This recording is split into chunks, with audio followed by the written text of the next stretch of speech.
church. No? Ang church mga igsoon is hindi lang siya building, hindi siya ingon na organization lang, kundi pamilya. Amen. No?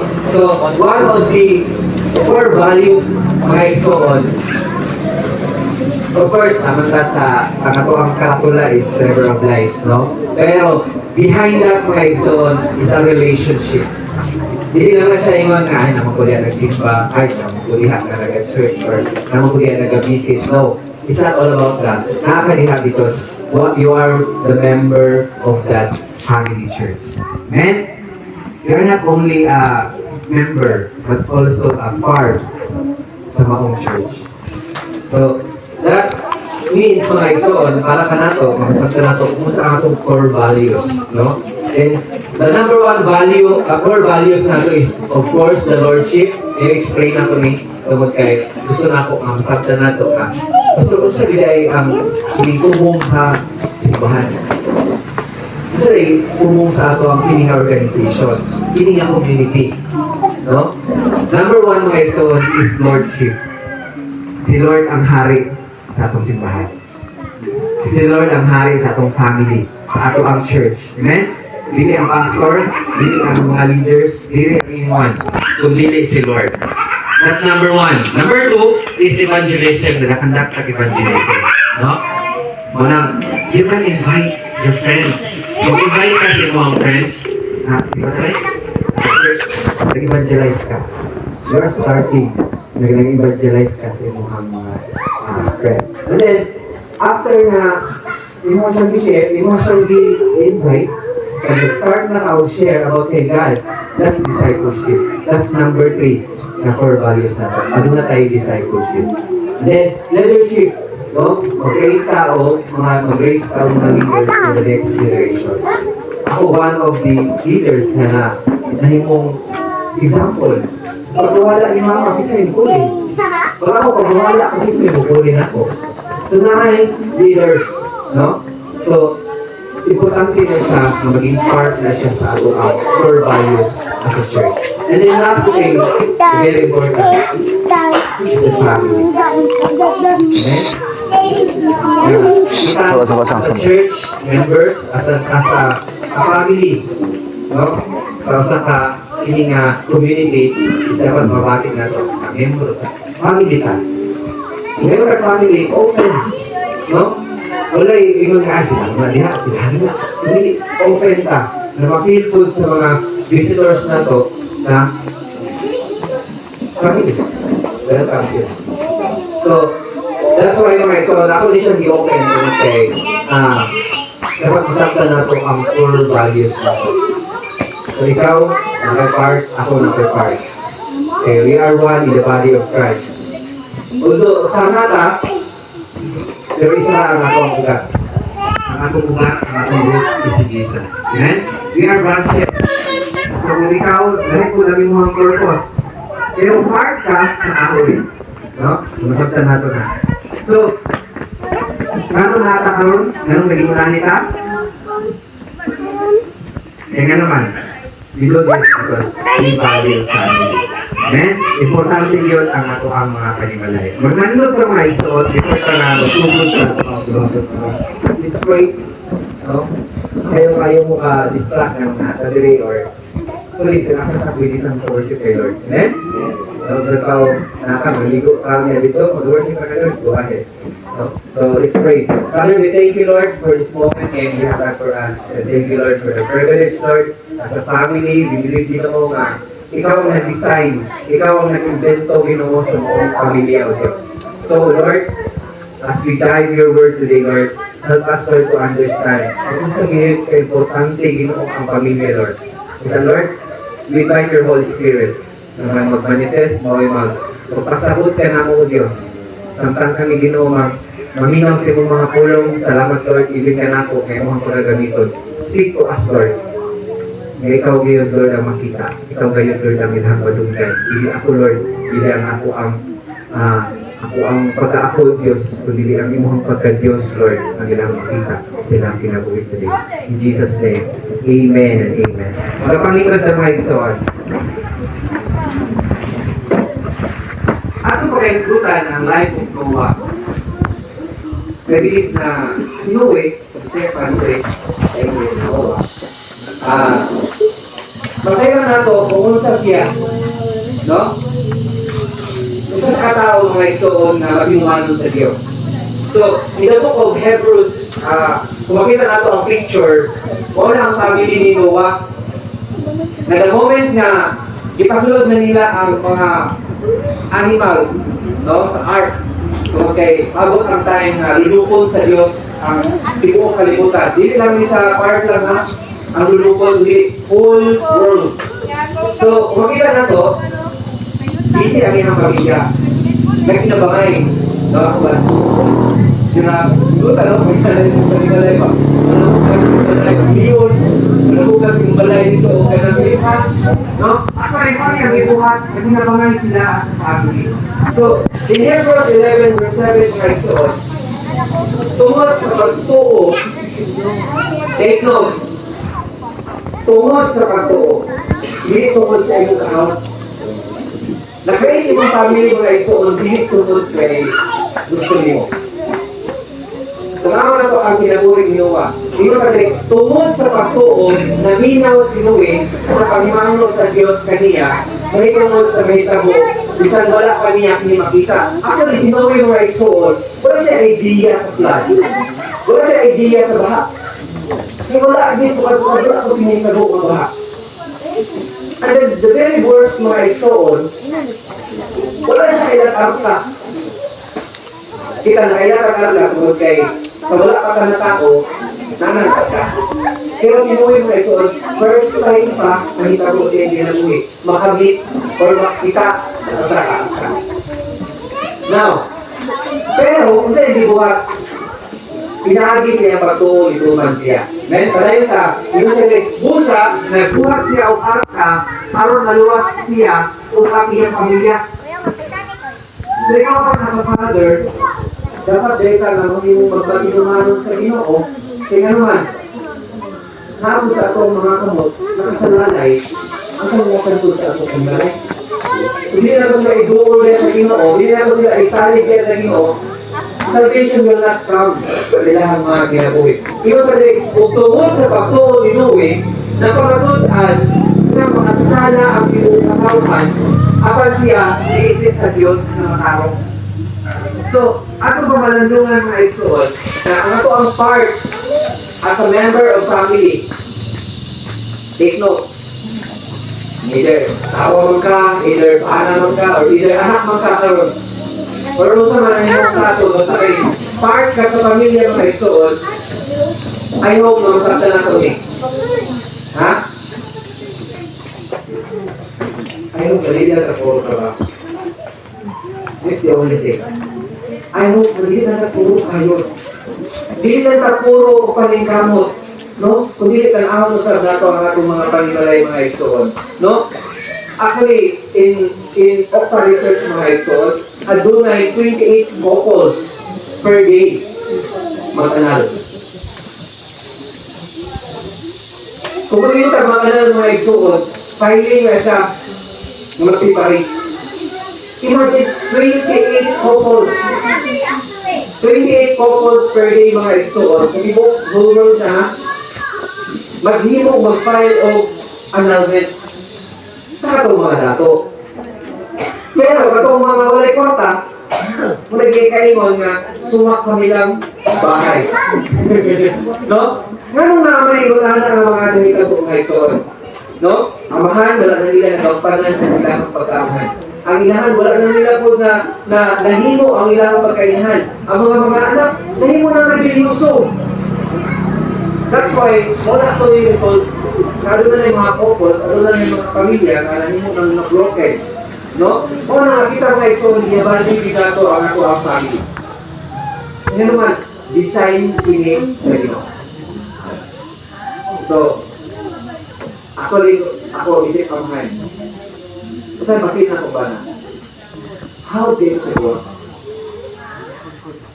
Mga papa. Kasi how did it gawas? Pagkagot ko gusto pa rin, hindi ka tulong mo pinatulahan niya. Belum mo, wala mo siyang butang mga igsoon nga ako at yung gina-workout. Hindi mo pwede na pumunti ka dito sa gawas, maayo kayo kang makita na kita sa gawas, maayo kayo kang sorry mga anak, bukong sa kayo na pero apin mo ko, kayo wala ka. How kayo ka dito? Alisin mo daw. Pero later on, bakas gaya ko na ito yung mga inahan. No? So, di ka pwede mga igsoon na magpadayon ka nga kung ano ka pagpahingamot.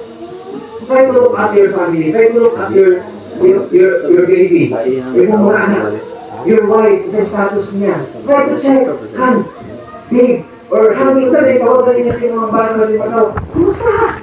Kumusta yung mga trabaho? Hindi kayo na, buto na mga kaya, gusto ka. Okay na wala sa problema niya. No? Importante mga igsoon, ang relationship, ang healthy relationship. I'm not saying na relationship lang, kundi healthy. Kung mayroon ka healthy, active, amen? Dapat continuous ka po ng date, continuous ka po ng mga hugs and kisses. Di ba? Di ka ba uminyo lang ha? Maminyo lang mo dun. Maminyo lang sa akin. No? Pero, ako nag-istorya ng mga igsoon tungkol kay para ma-check na to kung gusto ang sabi sa akin. No? So, tungkol kay ang family ng mga igsoon is the basic unit of the society. Hindi nga bundok, hindi nagsugod ang mga corporation. Hindi nagsugod ang mga organization. Wala yung organization kung wala yung pamilya niya. Diba? Wala yung mga grupo o mga pundok-pundok karon kung wala yung pamilya. Muna na, importante yung mga igsoon na masaya na nato na importante kayo ng pamilya. Ako isa ka, kaya mo ni Steve Jobs, sorry. Steve Jobs. Lagi sa Apple. Di Apple na ginatawa na ito. Apple na company. You know what? From very beginning mga igsoon, di sa showy siya manila. Hindi niya nakita ko. Hanggang na abot sa sayang kamatayo, o naapit na siya mamatay, kung ako basama ng iyang history, saka pa siya nagpa-interview. Kung dito nakita ang mga igsoon na ang life na inisito, dito siya open sa iyong family. You know what? Before siya namatay, nag-create siya o libro. Kung katong na libro mga igsoon, narito ang iyang kanang na history, kanang iyang biography, o ginawa sa initabo, katong libro, iyang ibilin sa iyang mga anak. So in that way, naibalaan sa iyang mga anak, kung kinsa sa Steve Jobs, kung basahin nila itong book. Imagine mo kasi time na nagpuyo tayo sila mo. Ano na kung tanawin mo ba iyang life? Wala sila puro na nagbabaho si Steve Jobs. Wala tayo sila anak. So, nakailala ang iyang mga anak, pinaagi sa libro na yan sila. Ayaw ko ngayon dito tayo ng anak. Kung kinabisi na tayo sa mga utang, nasa tanaw na to, is yes, ayaw mo sa mga anak. Yes, for the future me, but wait. There's time for that. No? So, si Steve Jobs ang igsoon, nakabalo na lang ang iyang mga anak, kung kinsa siya, through book. Kaya, ay, hindi si Papa. Labi na ito si Papa. Pero wala na, patay na. Nakabalo na lang sa book. Pero gamito na ito na siya nga story mga igsoon, nga tuduan na ito ang atong mga anak, pinahagi usap sa libro, which is the Bible. Amen? No? So, ang atong mga family, ang atong pamilya, libro sa atong pamilya, is ato silang tuduan, pinahagi sa Bible mga igsoon. So, balik pa sa time ni Noah. In Genesis 6 verse 7, nasupport si Lord sa mga tao. Nasupport si Lord sa mga tao. Lima sa dito, busa, ang inyo ng Ginoo, laglagon ko ang talang mga tao nga akong gibuhat. Lima pa dali, apel ang tanang mananap sa yuta o ang mga mananap magalupad, kaya nag-uol ako, nagibuhat sila, nasuko. Nasuko kayo si Lord sa tao. So, kung kini nga verse mga igsoon, tanaw na to, meron ka nga, nasipya si Lord, no? Kaya, yun siya nga, nag-uul siya, nasuko si Lord. Kaya malipay si Lord, kaya binuhat niya. Pero wait, naangin message si Lord ni mga igsoon. So, kaya nga, nasuko si Lord sa mga katawan. Kung di masasalang si Tatanan. Amen? Isa may hindi mo masasalang sa itaas kamot. Gatag ako ni speaker sa ginagawa. Wala. Kita ka lang makasasala ka. That's why si Lord sukong-suko bigay siya sa mga katauhan. Pero, kung ato ng taon mga igsoon, ipaguran niya ang pamilya ni Noe. Genesis verse 8, ino siya, apan adunay usa ka tawo nga nakapahimuot sa Ginoo, mao si Noe. Adunay pabor, adunay favor, ino ka favor mga igsoon is gihatag ka na sa deserve. I believe mga igsoon imong pamilya ipaguran sa Ginoo. Amen? Isa ka, hindi paguran sa Ginoo. So, sigal mga igsoon, ano na sa covenant? Ano na sa kasagutan ka Noah? I don't know kung kayo nga is na ay namin mga commitment kay Lord. Pero sa time ni Noah mga igsoon, ano na siya covenant, no? Verse 18, yun siya, apan magbuhat ako kasagutan kanimo. Naglagot sa mga tao ha, pero bitagaan niya pabor si Noah. So sa niya bitagaan niya pabor si Noah, nagbuhat siya og kasagutan. Yun siya, magbuhat ako kasagutan kanimo. Sulod ka sa arka, uban ang imong asawa o ang imong mga anak, uban sa ilang mga asawa. Makita na ito mga verse mga igsoon. Ibalibid ni Lord ang family. Yun siya, uban ang imong asawa, ang imong anak, o ang ilang mga asawa. Okay, pwede ang mga umakit. Ayun, kada ko value ang family mga igsoon at ubangan sa Ginoo. No? So, take note, si Noah, nag-obey siya, kasi wala siya makalo kung masaya mo. Kung natawag na ito ang history mga igsoon, ang arka, first na ark sa tibuok world. Imagine na, pabuhaton kasi itang sukat-sukat mo ang kabalo. Pero, likod ato mga igsoon, wala ka kabalo, kung sa iyong binukan, pero Moses, mutuman, nagkakalimod ng puno Pino. Si Moses, ay si Noah is nituman, inaagay siya pagkaw, di ba? Bisa wala siya kabalo kung sa iyong binukan, pero nituman siya. Sa ba ito? Ubili mo sunod mga igsoon ng obedience. Kailangan ka ng totoo. Kailangan ka ng mutuman sa Ginoo mga igsoon. Yan naman, kung tanawan na ang story, isa ang kabilisyon. Nituman si Noah, aron nga maluwas ang iyang panimalay. Maluwas sa baha, di ba? Kaya kung hindi matutupan si Noah ato, may instruction sa Ginoo, magbuhat ko kasabukan ni Noah. Pabinawan ni, kailangan mo ubay ka. Ingon diri, musulod ka sa arka uban sa imong asawa o sa imong anak o sa imong mga asawa sa ilang mga anak. Kung wala ko gibuhat ni Noah mga igsoon, kapit o kalunod ang iyang panimalay. Pero since nag-obey siya sa Ginoo. Since nanituman siya sa Diyos, I hope na inyong ang atong mga panimalay mga igsoon, uwi ka sa Ginoo. Gusto ba tayo maluwas ang panimalay? Yes, tumana ang Diyos. Gusto ka makabaton o kaluwasan ng mong panimalay? Hello? I-obey si Lord sa imong mga God values family. Kung kayo siya ang nag-invento ni no? So, dito sa verse 18, kunya, hindi mo nag-iong Diyos, hindi maayo ang inusara ang tao. Okay, about ilan, kakalan. Nakita ni Lord mga igsoon, nagsignificance gapon niya siya sa family ng mga. Nakita ni Lord na si Adan, wala yung partner. No? So, may mga nag-iong, hindi maayo ang mag-inusara ang tao, buhatan ko ikaw o katabang na angay kanya. See, ginavalue ni Lord ang imong partner. Hindi kasawa mga urbana. Ginavalue ni Lord.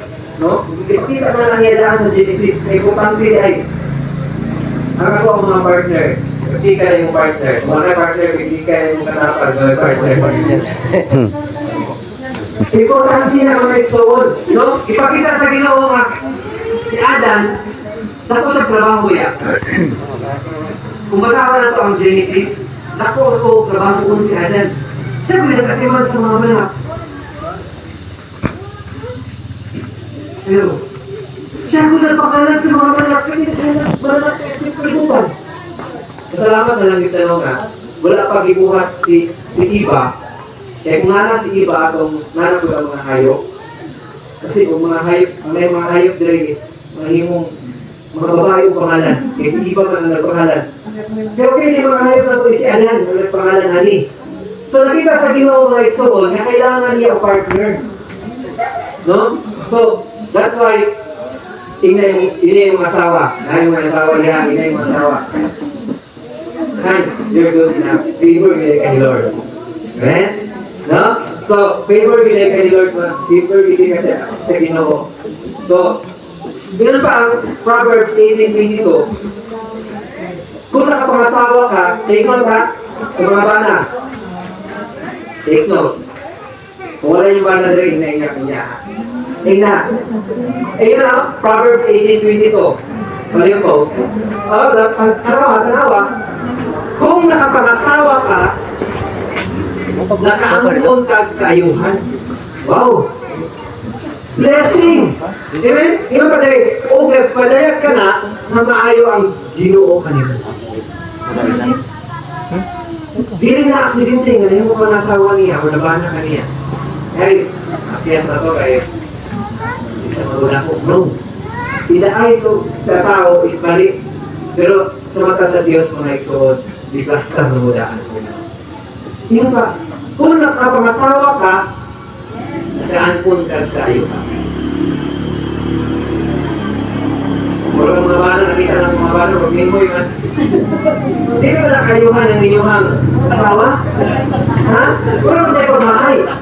Wala mo nag-uwal tayo. Oo, pasok, ito yung pabili.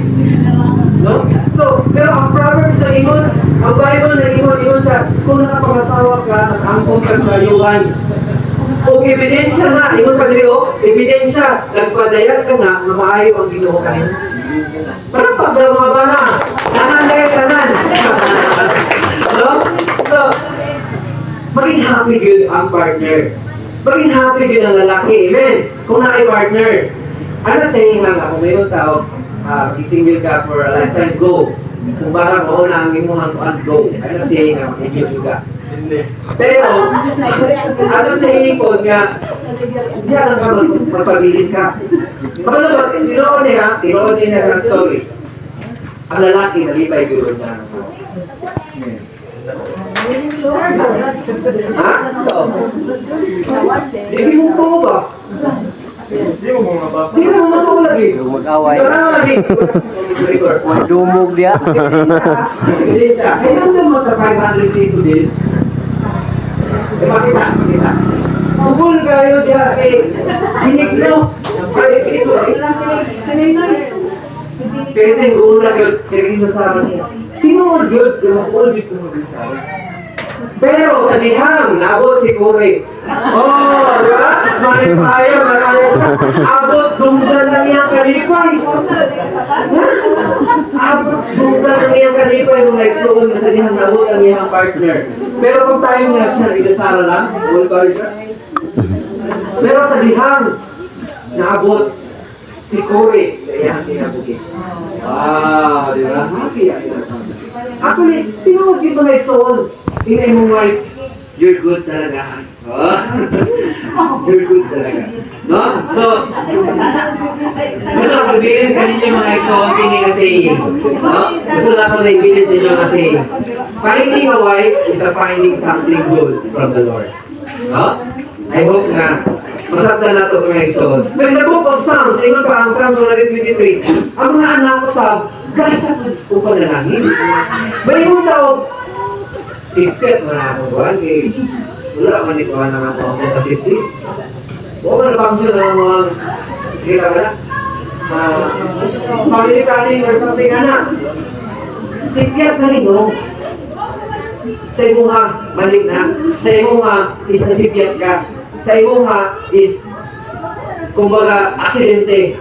Pero, kung basahon na to ang book of Psalms mga igsoon, ang mga anak, number 1, gasa. Number 2 is panalangin ka na, ikan sa Ginoo. Hello. Mga inahan, mga apahan, panalangin ka na, naghihatag sa Diyos sa amin. So, isa paminaw niyo, isipyan ka na ang ibong mga anak. Kaya makikita niyo siya, maglagot ka kay anak. Yes. Pero ang tuwangan kay Lord, gasa ka na. Para kanino mga kaso. So, bless kayo na mga igsoon tungkol kay, ano na tayo pamilya? Amen? Ano na tayo, pamilya na ato ang sab nga ginabalyo. So, balik ka sa art ni Noah mga igsuot. Kung ato ng taon, 100 years niya na gibuhat. Karon, kung tanaw ka o construction, pinakataas ang 6 months, karon kay na. Tools and equipment na gigamit, di ba? High-tech na ang mga technology na gigamit. Pero sa time of Noah mga igsuot, almost 100 years niya gibuhat. O you know what? Worth it ang iyang pagpaningkamot. Tingaman, tungod sa iyang gibuhat na arka, naluwas ang iyang paningkamot sa baha. Kung ikaw karon, worth it na yung pagpagalagat for how many years? Kasayot ko na igsuon, yung mong panimalay, masig tungod ng kalangit. Satan ba na to? No? So, busa, ingon sa Noah sa verse 15, 14. Busa, si Noe, nagbuhat o arka, gamit ang maayong klase sa mga kahoy. Actually, specific si Lord. Naghatag siya dito o mga sukod. O, nakay 400 kapi ang iyahang gilapdon, 75 kapi ang iyahang gihapubon. Doon ay mga specific mga igsoon. That's why sa ato ang pamilya, specific po ta. Dapat na mo sulod ka sa church, kaya naman, maka-encourage mo na. No? After mga inanak ang mga suggestions si Lord, ngayon na, doon sa ako ha. Balik din na yung mga sala. Balik sa ako ha. So, marami mga specific instructions si Lord. Ano ka nga, maluwas. Amen? Same thing po, bisunod po ni Noah, ang specific instruction ni Lord. Kita ko si Lord, ang gamiton to na art, ano maluwas ang iyang panimalay? Nasabtan ba na ito ang analogy? No? So, in Hebrews 11, yung sa verse 7, tungkol sa pagtuo. Church, kabalo ko kung siguro nakakaroon ba, wala ka kabalo, kung wala ka tumahan. Naingon ko nga, pagbuhat o kanyang, kanyang ko si John, siguro na ko John, pagbuhat o kanyang robot. Wala, alam mo ba na? Same na ang Noah. Naingon si Lord na pagbuhat mo nga o arka. Si Noe wala, ay Google ka nito. Dapat i-search niya ako ni arka, Lord ha? Wala kong kitaanin siya nagawa ni Lord. Mura ba niya siya o barko? Mura ba niya siya o balay? Mura ba niya siya o... Wala kaya, first time yun. Kaya kung basa ko ng Bible mo, wala yun alam si Noah kung sa ang arka. Pero sa hindi mo at ituhan siya. Sa'yo na ka mo karoon. May mo ka nga, wala mong kagulo sa unko. Kasi ibuhato na ako, pastor, para sa iyo akong pamilya. Sarili ang lima. Gamita ang iyong kato. Gusto kang kaabot ang kaluwasan sa iyong pamilya. Gamita ang iyong kato sama. Gusto wala kagulo sa iyong limungon. Wala kagulo sa iyong mga next step, pero salig lang sa Ginoo. Ipadayag lang sa Lord. Ni Lord sa iyong mga kinabuhit na ison. By faith, hindi lang po siya by faith, kundi na po lang siya action. Si Noah, nasa pagtuo sa Ginoo, gibuhat ko niya. Di ba, naghato siya. Anday siya. Gibutan niya. Kung tanaw niyo ang verse mga Exodus, gibutan niya sa asfalto. Dito man ganyan ang sukod. Kaya kung hindi ko dahil yung kumano ng sukod mga Exodus, ang balancing sa arka, imagine 40 days and 40 nights ulang baha. Niya ang sunod niya ito is mga hayop. Na partner. O ang iyang pamilya. So dapat secure. Dapat nituman siya kaya para secure din ang iyang pamilya. Kaya hindi niya tarong magbuhat, hindi niya tarong dok-dok. Ano ka? Lansang ba yung gamit nila or mga papilit lang ganito, kung may lansang ganito. Iyan yung dituman. Iyan yung dituman ang mga instruction sa Ginoo. Kaya naman, for the sake sa iyang panimalay. Pagkutana, handa ba ka matuman sa Ginoo? For the sake sa iyang mga panimalay. Handa ba ka matuman aron maluwas ng iyong mga tipo, pamilya? Each member sa family ni Noah mga Exodus, ano na yung rule? Ano na sila gigampanan na rules? No? So kung member ka sa panimalay, ano na sa kay rule? So karon, yes, ikaw man naglingkod, ikaw man naminaw, ikaw man nagtanaw sa kuwakaron. Lahi ang atong rule mga Exodus. In the book of Ephesians, ano na tayo house rules? So kung ang atong house rules ha? Inikabot na sa itong panimalay, di na kakaibana, di na kakaisawa ka, o di kay anak ka. Kung di na kay rule. Nagampanan. So, Bulog ka ganina ang mga amahan, kung bulog na ito yung mga inahan. Happy Mother's Day para sa itong mga inahan. Pakpak, pakpak na sa itong mga inahan. Happy Mother's Day. I know nga, lisod